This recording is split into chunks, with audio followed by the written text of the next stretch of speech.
to Living Well. Thanks so much to Shelby and Dave for letting me step in once again, talking about our suicide crisis series, Prevention, Information, and Awareness. I'm Jessica Shear, of course, and my guest today is Debbie Fitzgerald, who is the Director of Crisis Services at Ozark Center. Thank you so much for being here today. Oh, thanks for having me. Per usual, today we're talking about crisis intervention training. It's also known as CIT. So specifically, for people who may not know this term, what is CIT training? CIT is a national or international training for law enforcement. It partners mental health and law enforcement. Law enforcement officers will go through a 40-hour course where they learn about de-escalation, mental health, how to recognize warning signs, how to refer someone. How long has that been going on in our area? The Crisis Intervention Team Training, the abbreviation CIT, has been going on since about 2007. Okay. Quite a while. So it's going on for quite a while. And why is this so important? I mean, I know we hear lots of stuff in the news, but why is this so important to our area, to international areas? Well, when people don't know who to call, often they will call if they're in a crisis situation. They don't know how to get it under control. They'll call law enforcement. So by default, they can't say no, and they respond. So we want them to be able to get somebody connected quickly to someone who can help. And also, it helps law enforcement know referral sources and partner with the community. It keeps the entire community safer. What are some of those de-escalation techniques that they learn to do?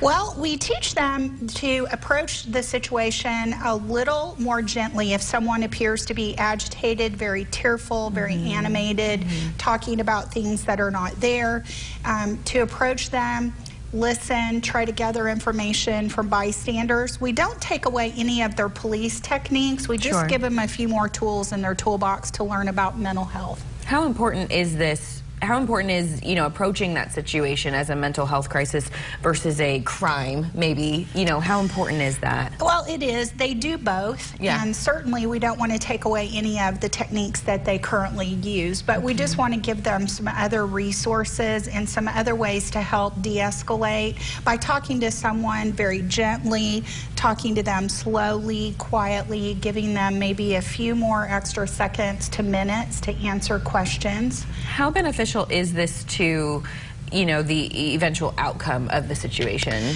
Well, it can really make a difference if law enforcement is knowledgeable and can respond and say, I really have some friends, they're counselors, they're at the crisis center. It doesn't cost anything. Let's get them on the phone now. Do you want them to come here? Could I take you to the crisis center or urgent behavioral solutions? I was just about to ask, how do you guys then step in? Where do you guys then step in? We can go to the scene, or they can bring them to us, either to the crisis center 24 hours a day or urgent behavioral solutions when they're open. Now, you said 40 hours, that's the course. Is that yearly? Is that semi?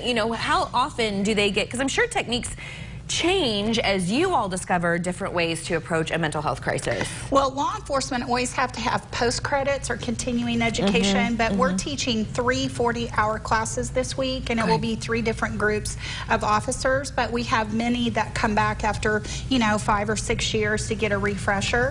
And we also can teach classes individually free of charge to any law enforcement agency that would be interested. Perfect. Tell us a little bit more about the Ozark Center, just how we can, if somebody is in a mental health crisis, who can they reach out to, those sorts of things? Certainly call the crisis line. It's posted on the 4 States webpage. Also, if you go to ozarkcenter.com or freemanhealthsystem.com, there are all kinds of ways. You can text, email, or give us a call. All right, thank you so much. Of course, don't forget tonight on KSN Local News at 10, our own Deja Brown will have another story, a more in-depth story about what Debbie was just talking about today, that CIT training, that crisis intervention training. Don't forget, tonight at 10 p.m. on KSN Local News. Thank you so much for being here. Thank you. We appreciate it. Coming up next on Living Well, we're going to have your forecast first with meteorologist Chase Bullman, and we'll visit with Neil Yost of Physical Therapy and Balance Centers. Stay with us. More Living Well on the way.